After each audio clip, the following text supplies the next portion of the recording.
కొత్త నిబంధన పాఠ్య భాగము మత్తయి సువార్త 5వ అధ్యాయము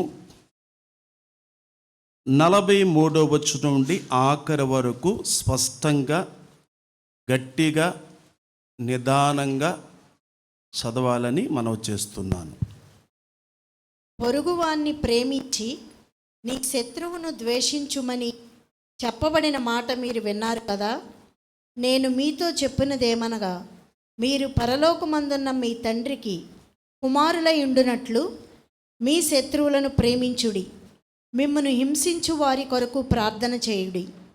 ఆయన చెడ్డవారి మీదను మంచివారి మీదను తన సూర్యుని ఉదయింపచేసి నీతిమంతుల మీదను అనీతిమంతుల మీదను వర్షము కుమ్మరించుచున్నాడు. మీరు మిమ్మును ప్రేమించు వారినే ప్రేమించిన ఎడల మీకేమి ఫలము కలుగును? సుంకరులను అలాగు చేయుచున్నారు కదా. మీ సహోదరులకు మాత్రము వందనము చేసిన ఎడల మీరు ఎక్కువ చేయుచున్నదేమి? అన్యజనులను అలాగు చేయుచున్నారు కదా. మీ పరలోకపు తండ్రి పరిపూర్ణుడు గనుక మీరును పరిపూర్ణులుగా ఉండెదరు.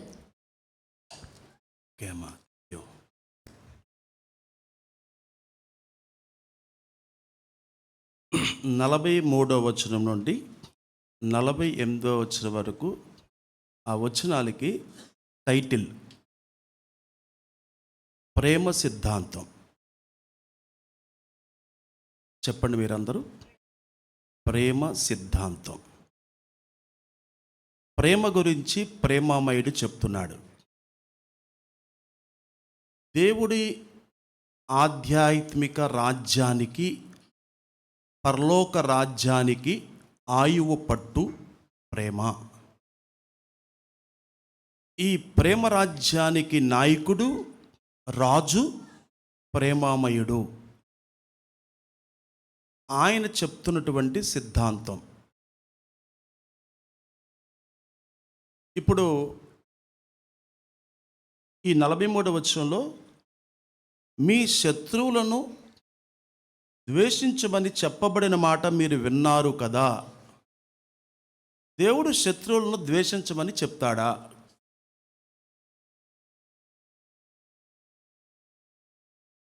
చెప్తాడా? చెప్పడు. పాత నిబంధనలు ఎక్కడన్నా ఉందా? ఇశ్రాయేలు పెద్దలు అలా బోధించారు యూదులకు. అందుకే మీరు విన్నారు కదా అన్నాడు. ఆజ్ఞాపించినట్లుగా లేదు అక్కడ.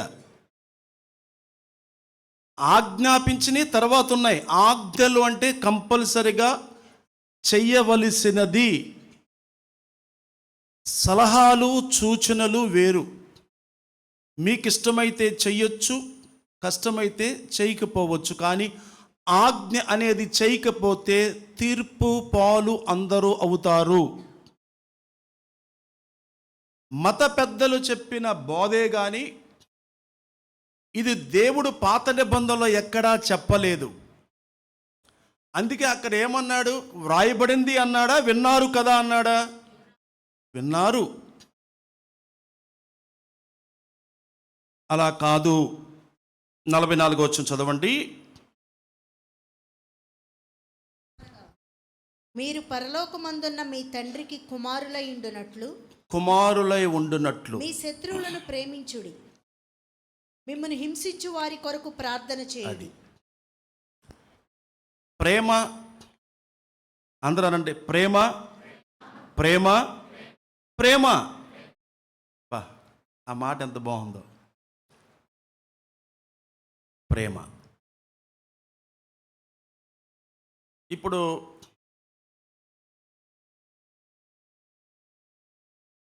వందనాలు చెప్పకుండా మనం ముఖంలో ముఖం వేయకుండా, ముఖం తిప్పేసుకొని వందనాలు చెప్పకుండా, ప్రేమ విందులో పక్కన కూర్చున్న వాళ్ళ వెంక కూడా చూడకుండా, లేదా వాళ్ళు కూర్చున్నారని వేరే లైన్లోకి వెళ్ళి కూర్చున్నా, అంటే ఇంకా ఎక్కువ చెప్ప మన టైం చాలు. ఇక్కడ మనం పాటలు పాడి హల్లెలూయా హల్లెలూయా స్తోత్రం స్తోత్రం స్తోత్రం స్తోత్రం హల్లెలూయా అని చెప్పేసి మనం బైబిల్ చదివినా, కానుకలేసినా, ప్రార్థన చేసినా దేవుడికి మహిమ కలుగుతుందా? మీరు దేవుడు కుమారులు అవుతారా? ఇది ప్రేమ సిద్ధాంతం చెప్తుంది. ఒక వ్యక్తి ద్వారా, ఒక సంఘము ద్వారా దేవుడికి మహిమ కలగాలి అంటే వారం రోజులు మనం ఈ సిద్ధాంతాన్ని పాటించి ఆదివారం వచ్చి ఇక్కడ కూర్చోవాలి. అప్పుడు మీరు ఇక్కడ ఒకవేళ సిగ్గుపడుతూ వల్ల బహిరంగంగా ఆరాధించలేకపోవచ్చు, టైం దొరకపోవచ్చు, ఒకవేళ పాట పాడడానికి మీకు అవకాశం లేక మీరు ధైర్యంగా మైక్ లేకపోవచ్చు, లేకపోతే మీరు సాక్ష్యం చెప్పలేకపోవచ్చు, ఆ ధైర్యం లేకపోవచ్చు. కానీ మీ ద్వారా ఆల్రెడీ తండ్రి మహిమపరచబడ్డాడు. అది ఎలా? బయట నీవు చూపించిన సత్క్రియను బట్టి శత్రువులను ప్రేమిస్తున్నావు, వారి కోసం మౌనంగా గదిలోకి వెళ్ళి ఆయనతో మాట్లాడుతున్నావు, శత్రువుల గురించి ఆయనతో మాట్లాడుతున్నావు, శత్రువుతో మాట్లాడట్లా, ప్రార్థన చేస్తున్నావు. ఈ స్వభావం ఎవరిదంటే దేవుడి గుణ లక్షణం. ఇది దేవుని యొక్క వైఖరి, ఇది దేవుని యొక్క గుణం. తర్వాత చదవండి. ఆయన చెడ్డవారి మీదను మంచివారి మీదను తన సూర్యుని ఉదయింపచేసి నీతిమంతుల మీదను అనీతిమంతుల మీదను వర్షము కురిపించుచున్నాడు. మరి అలాగే అయితే వీళ్ళందరూ మా భక్తులండి, ఐక్యారాధనకు వచ్చారు, మా వాడు ఎంత భక్తులంటే తల మీద ముసుకేశారంటే జారదు, ఇక మా బెదర్స్ అంటే ఎంత భక్తులంటే జుట్టు పెంచుకోరు, అసలు మీసాలు పెంచరు, తర్వాత చక్కగా కుదురుగా కూర్చుంటారు, ఎంత మంచోళ్ళో వీళ్ళు, వీళ్ళ మీద నేను వర్షం కురిపిస్తాను, వీళ్ళ పొలాలే నేను పండిస్తాను. అసలు మనకు పొలాలు ఉంటాయిగా, వీళ్ళ వ్యాపారమే బాగా దీవిస్తాను అని దేవుడు అనుకోడు. ఇక్కడ అనుకుంటాడని ఉందా? నీతిమంతుల మీదను చర్చికి వచ్చినా నువ్వు రాకపోయినా వాళ్ళ మీద వర్షం పడిద్ది. వాళ్ళ పంటలు, వాళ్ళ వ్యాపారం, వాళ్ళ పిల్లలు అమెరికా, వాళ్ళ పిల్లలు లండన్, వాళ్ళ పిల్లలు ఇంకే దేశాలు, సింగపూర్ వెళ్తారు, వెళ్ళారు, ఉన్నారు, స్థిరపడ్డారు, గుళ్ళు కట్టించారు, గోపురాలు కట్టించారు, నిత్య అన్నదానం చేస్తున్నారు.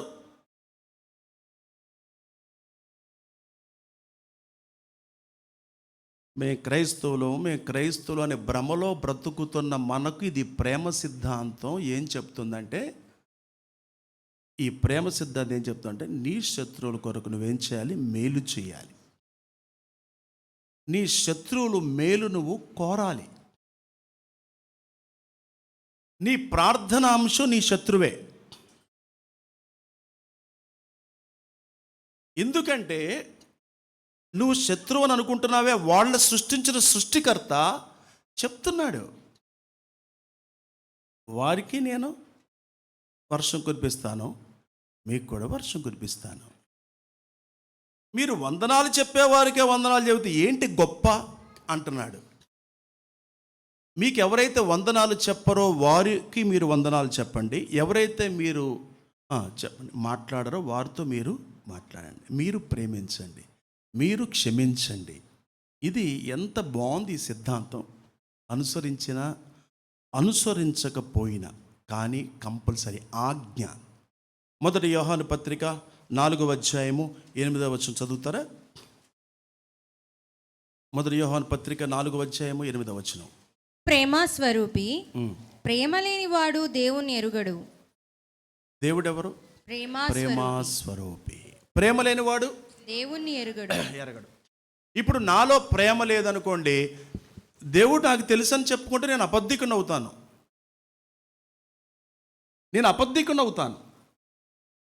నేను క్రైస్తవుడని చెప్పుకుంటున్నాను, నేను ప్రేమ గలవాడిని చెప్పుకున్నాను, కానీ ఎవరికి నేను ప్రేమ క్రియలలో చూపించను. యోహాను సువార్త 13వ అధ్యాయము 34వ వచనం.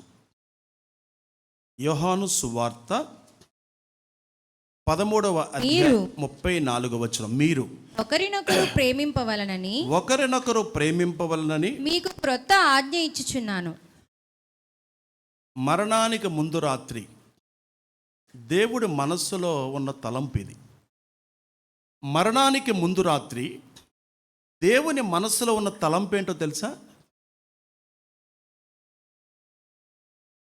యోహాను సువార్తలో 17వ అధ్యాయంలో ప్రార్థన, ఈ 15వ అధ్యాయంలో చెప్పబడింది. మీరు ఒకరినొకరు ప్రేమింపవలెనని మీకు క్రొత్త ఆజ్ఞ ఒకరిలో మీరు ఇచ్చుచున్నాను. ప్రేమించుకోండి. అన్నదమ్ములు ఎక్కడున్నారు గుర్తు చేసుకోండి, అక్క చెల్లెలు ఎక్కడున్నారు గుర్తు తెచ్చుకోండి, భార్య భర్తలు పెళ్ళయి ఎంతకాలమైంది గుర్తు తెచ్చుకోండి, మొదట్లో ఉన్న ప్రేమ జ్ఞాపం చేసుకోండి. ఆడపడుచులు, ఇంకా జంటలు చెప్పండి, తోటి కోడళ్ళు, ఇంక మీరు చెప్పండి, ఇంకెవరు, తోటి కోడళ్ళు, అన్నదమ్ములు, మతర తోడు అల్లుళ్ళు, వేపరాళ్ళు, ప్రేమ ప్రేమ వారి మధ్య మీ మధ్య ప్రేమ లేకపోతే దేవుడు కుమారులు మీ కాలేరు. హల్లెలూయా హల్లెలూయా హల్లెలూయా హల్లెలూయా అంటే కుదరదు. గంట ప్రార్థన డస్ట్బిన్. ప్రేమ సిద్ధాంతం అమలుపరచాలి. ఏ సేవకుడైనా, ఏ విశ్వాసుడైన, క్రైస్తవుడని చెప్పుకునే ప్రతి వ్యక్తి కూడా ప్రేమ సిద్ధాంతం నెరవేర్చాలి. అమ్మా, ఇవి ఆజ్ఞలు. యోహాను సువార్తలో చదువుకుంది. 15వ అధ్యాయము చూడు, 12వ వచనం చదువమ్మా. నేను మిమ్మును ప్రేమించిన ప్రకారము నేను మిమ్మల్ని ఎలా ప్రేమించానో మీరు ఒకరినొకడు ప్రేమించవలనటయే నా ఆజ్ఞ. నా ఆజ్ఞ ఆజ్ఞ తన స్నేహితుల కొరకు తన ప్రాణము పెట్టిన వాని 17వ వచనం చదవండి. 17వ వచనం. మీరు ఒకరినొకడు ప్రేమింపవలనని ఈ సంగతులను మీకు ఆజ్ఞాపించుచున్నాను. ఆజ్ఞ 3 సార్లు ఉన్నాయి ఇక్కడ. ఆజ్ఞలు 3 సార్లు ఉన్నాయి.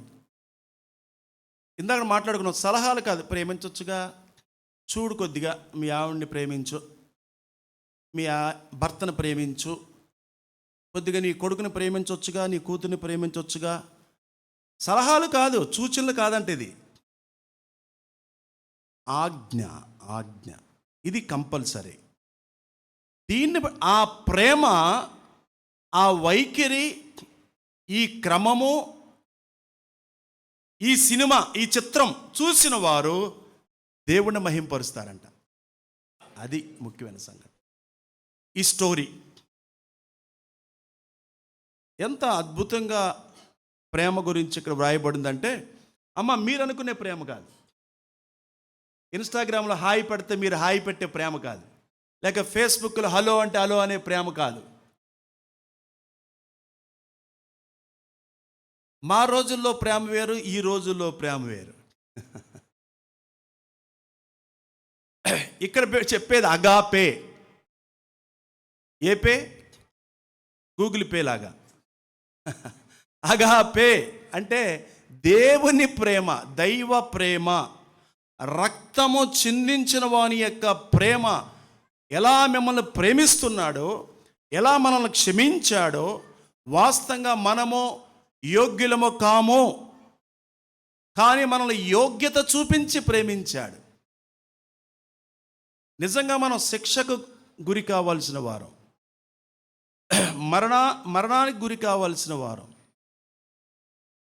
ఆ చావు నుండి మనల్ని దూరపరిచాడు. కరుణ,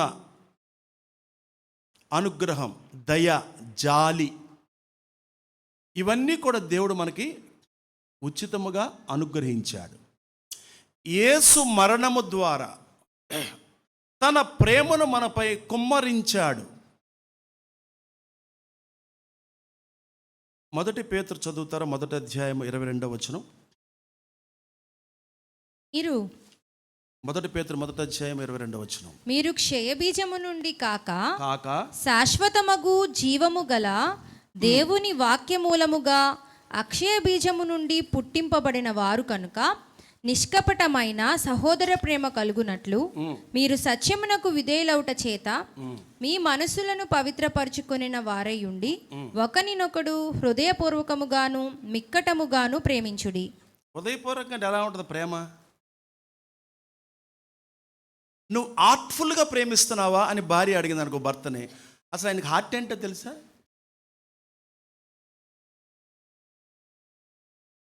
హృదయపూర్వకముగా అంటే ఏదో ప్రేమిస్తున్నామో అని కాదు. ఇప్పుడు సంఘం మీద మీకు ప్రేమ ఉందా అని ఒకవేళ ప్రశ్నిస్తే ప్రేమ ఉంది అని చెప్తే అది కనిపించాలి, నీ పనుల్లో కనిపించాలి, నీ పరిచర్యలో కనిపించాలి, నీ దాతృత్వం ద్వారా కనిపించాలి, నీ క్రియ ద్వారా కనిపించాలి. అది హృదయపూర్వకముగా అంటున్నాడు. అందుకే హృదయపూర్వకముగా మీరు అంటే విమోచింపబడిన వారు, ప్రత్యేకించబడిన వారు, ఎక్లీషియా, మీరు బయటకు పిలబడిన వారు, ప్రత్యేక జనాంగమైన మీరు.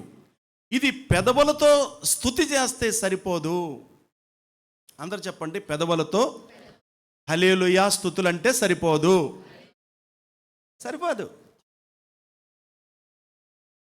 అమ్మయ్య కానుకేసి అంటే సరిపోదు. అమ్మయ్య నా వాటా అయిపోయింది దశమాగు ఇచ్చి అంటే సరిపోదు.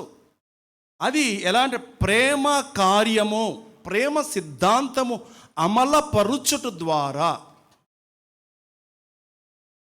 ఇప్పుడు ప్రభుత్వాలు కూడా 7-6 సూపర్ 6 ఏ 6 అయినా అది అమలుపరుస్తేనే ఈ ప్రభుత్వం సక్సెస్ అంటారు కదా.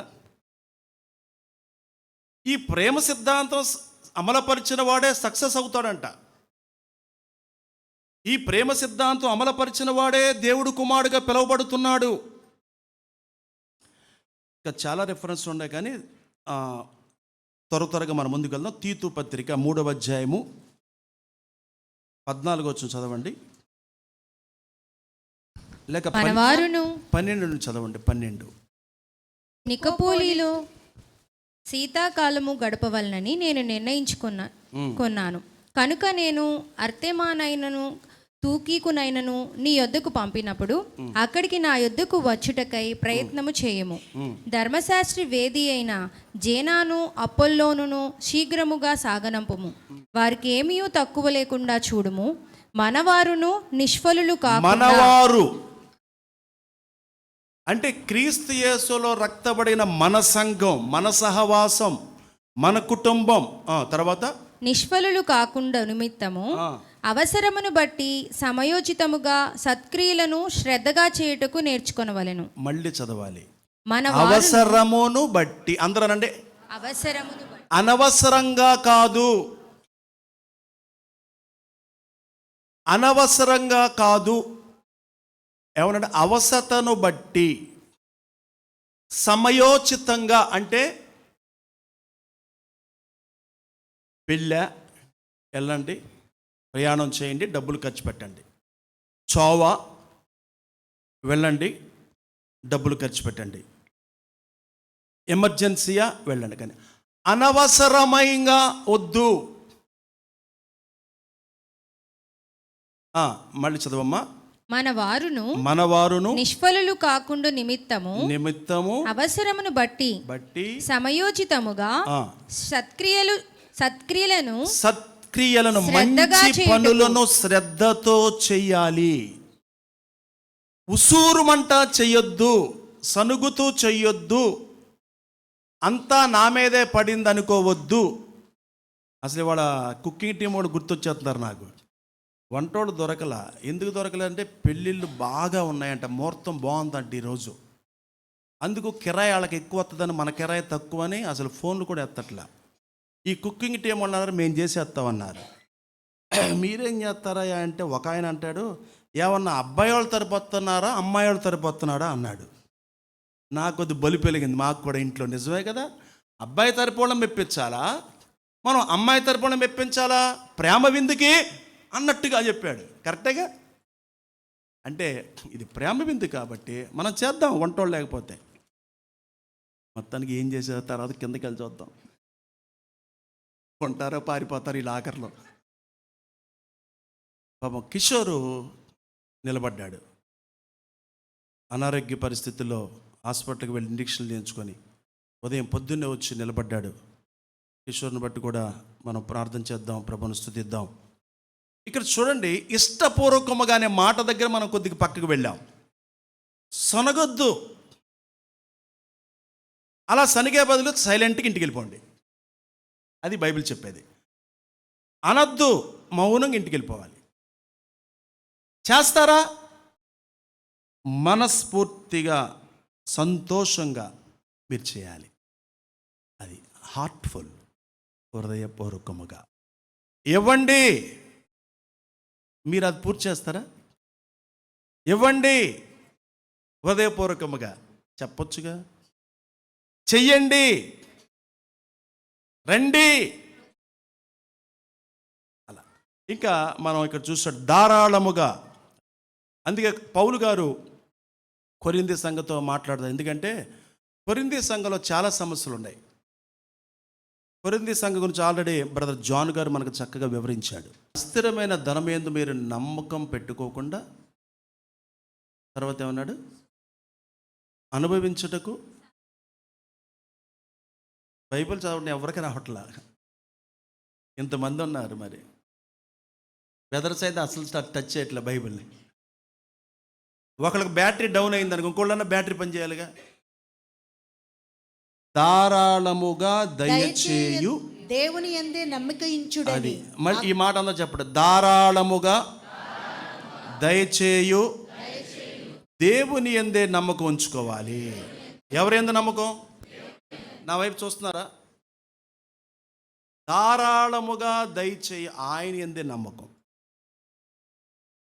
మీరు డబ్బును నమ్ముకుంటే, డబ్బుని ప్రేమిస్తే అది దూరం అయిపోవచ్చు. ఆయన నమ్ముకుంటే ఆయనే మీకు ధారాళముగా ఇచ్చేవాడు. పిల్లలైనా ఆయనే ఇవ్వాలి, డబ్బైనా ఆయనే ఇవ్వాలి, వస్తువులైనా ఆయనే ఇవ్వాలి, ఆరోగ్యమైన ఆయనే ఇవ్వాలి. ఆయన్ని మనం నమ్ముకొని బ్రతకాలి. తర్వాత చదవండి. వారు వాస్తవమైన జీవమును సంపాదించుకొని నిమిత్తము రాబోవు కాలమునకు మంచి పునాది తమ కొరకు వేసుకొనుచు. మంచి పునాది అందరనండి, మంచి పునాది. ఆల్రెడీ మీరు ఏ చేసుకుని ఉంటారు. ఇప్పుడు విశ్వాసులు అయితే ఆల్రెడీ పునాది పడిపోయి ఉండాలి మీకు. ఇది మళ్ళీ ఏదో కొత్తగా మనం చదువుతుంటే ఇవాళ పునాది అర్థం అని కాదు. అయిన వాళ్ళు వేయండి, ఇవాళ మధ్యాహ్నం నుంచి వేయండి. పోనీ మేము ఆల్రెడీ వేసాం, పునాది వేసాము, కట్టడం కూడా జరిగిపోయింది. ఎప్పుడు? ఏ పునాది? మంచి పునాది. తమ కొరకు వేసుకొనుచు. మేలు చేయవారును సత్క్రియలు అను ధనము గలవారును. సత్క్రియ అని ధనం, ఔదార్యము గలవారును. ఏ ధనం? ఏ ధనం? ఏ ధనం అంటే ఇందుట్లో టైం కూడా ఉంది, డబ్బే కాదు. టైం, మీ జ్ఞానం, మీ టాలెంట్స్, ఇవన్నీ కూడా మంచి చేయండి. ఎవరిని హాస్పిటల్కి రమ్మంటే వెళ్ళండి. చిన్నోడిపల్లిలో లేదా ఎన్ఆర్ఐ ఇలాంటి వాటికి మనిషి కావాలి, అటెండర్ కావాలి, వెళ్ళండి, హెల్ప్ చేయండి. అలాంటి లేదా ఏదన్నా స్థలమో లేదా ఏదన్నా కోర్టు సమస్యలు అలాంటి చిన్న చిన్న ఉంటే వెళ్ళండి, నిలబడండి, టైం ఇవ్వండి, మీ జ్ఞానాన్ని వాళ్ళకి చెప్పండి. డబ్బు వాళ్ళకి అసలు డబ్బులు ఇస్తారు. ఇవి సత్క్రియ అనే ధనం. తర్వాత ఔదార్యము గలవారు తమ ధనములో ఇతరులకు పాలిచ్చువారే ఉండవలనని వారికి ఆజ్ఞాపించుము. అంటే పాలిపాకస్తులుగా ఉండాలి. షేర్ చేసుకోండి. అసలు మన ఫోన్లో షేర్లో ఎన్ని బొకేలు ఉన్నాయో, ఎన్ని లవ్ సింబల్స్ ఉన్నాయో. ఉన్నాయిలా మీ ఫోన్లో? నా ఫోన్లో బోల్డ్ ఉన్నాయి. లవ్ సింబల్స్ ఉంటాయి, కేకులు ఉంటాయి, బొకేలు ఉంటాయి. ఇది డూప్లికేట్ షేర్. షేర్ అంటే పంచుకోండి. పాలిభాగస్ ఔదార్యము అని అంటే మీ నోటితో స్పష్టంగా ఔదార్యం. బౌద్ధ మతం ఏం చెప్తుంది? ఇస్లాం మతం ఏం చెప్తుంది, క్రైస్తవం ఏం చెప్తుంది?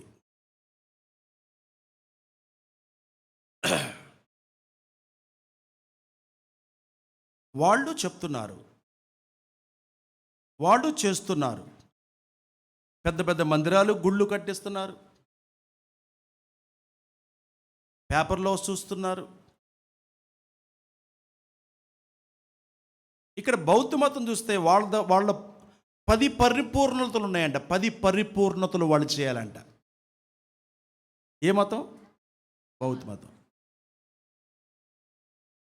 దానం, శీలం, నైతికత, వైరాగ్యం, అంతర్సృష్టి, ఆత్మశక్తి, సహనం, సత్యసంధత, దృఢచిత్తం, వాత్సల్యం, స్థిర ప్రజ్ఞత, ఔదార్యం, ఇవన్నీ దానిలో అక్కడ ఉన్నాయి.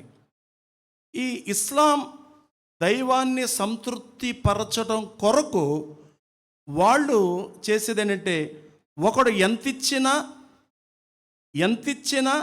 ఏదిచ్చినా తిరిగి మనకు వస్తుంది. ఎంతిచ్చినా ఏదిచ్చినా తిరిగి మనకు వస్తుంది. ఇది ఇస్లాం దైవాన్ని నమ్మేవాళ్ళు అనుసరించేది. కానీ క్రైస్తవ్యములో పుచ్చుకొనుట కంటే అని క్రైస్తవ్యంలో మనం చదువుకుంటున్నాం. అంతా మన రివర్స్లో ఉంటుంది. శత్రువులనేమో ప్రేమించమంటాడు, ఇంకేమంటాడు, క్షమించమంటాడు, ప్రార్థన చేయమంటాడు. ఇక్కడ కూడా ఏమంటాడు, మళ్ళీ ఇవ్వండి అంటాడు,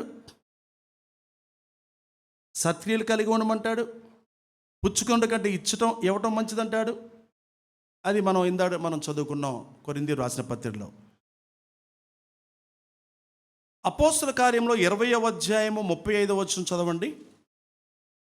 అపోస్తుల కార్యములు 20వ అధ్యాయము 35వ వచనం. మీరును ఇలాగు ప్రయాసపడి బలహీనులను సంరక్షింపవలననియు పుచ్చుకొనుట కంటే ఇచ్చుట ధన్యము అని ప్రభువైన యేసు చెప్పిన మాటలు జ్ఞాపకం చేసుకొనవలనని. జ్ఞాపకం చేసుకోండి, మర్చిపోమాకండి.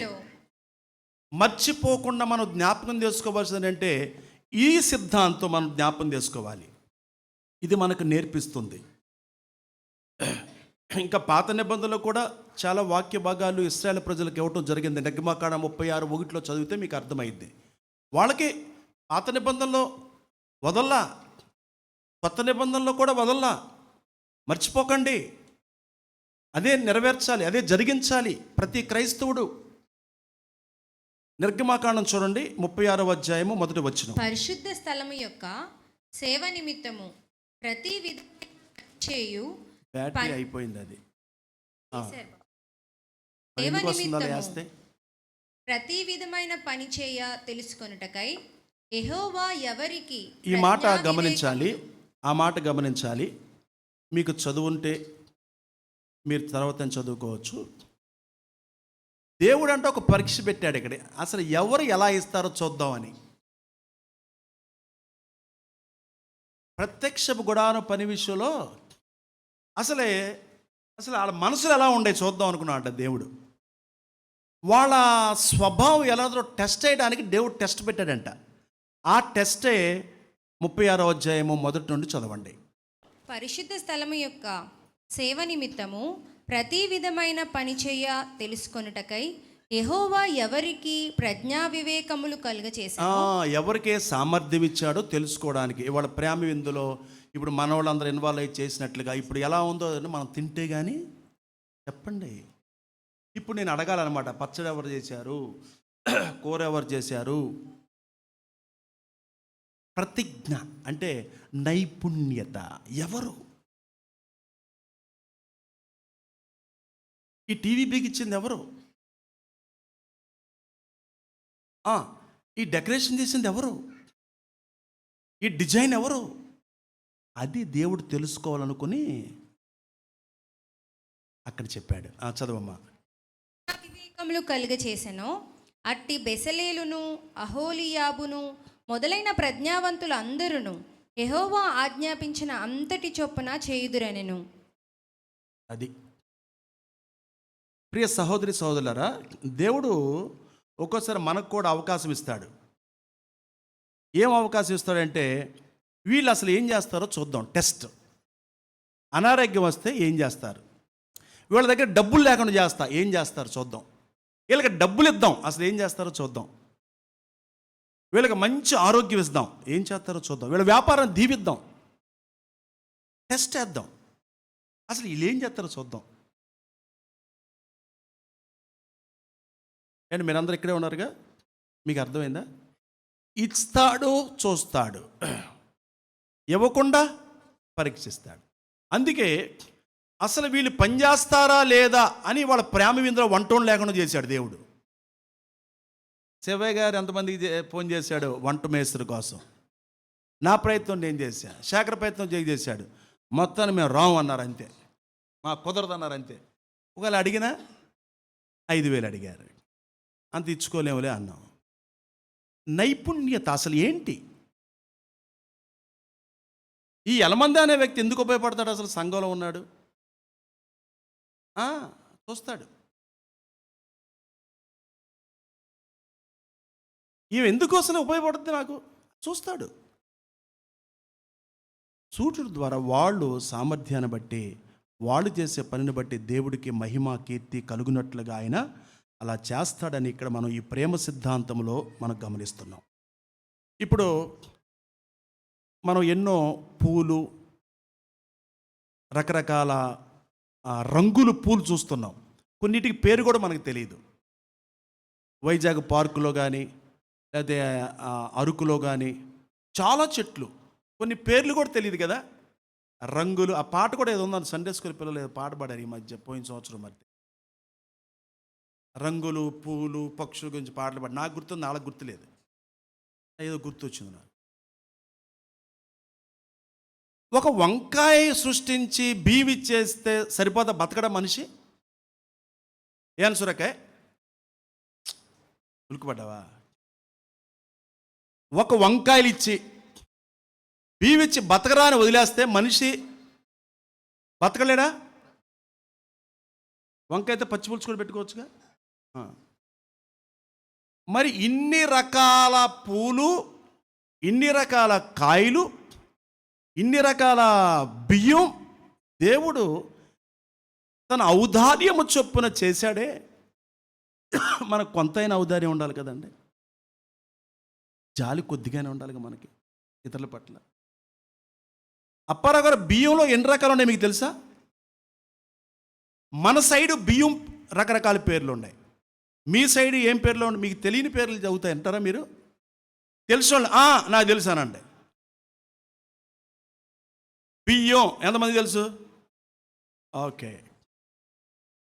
చెన్నుంగులు, చింతపూలు, మంచి విరులు, ముద్దుబ్రాలు, మధురములు, ముంగురు, మొటికలు, మంచి గుండ్రాలు, మోహనపు సరులు, వెలవడాలు, ఓదలు, కొర్రలు, జొన్నలు, సజ్జలు, వనమూలికలు, రాయిమొచ్చులు, రంబ,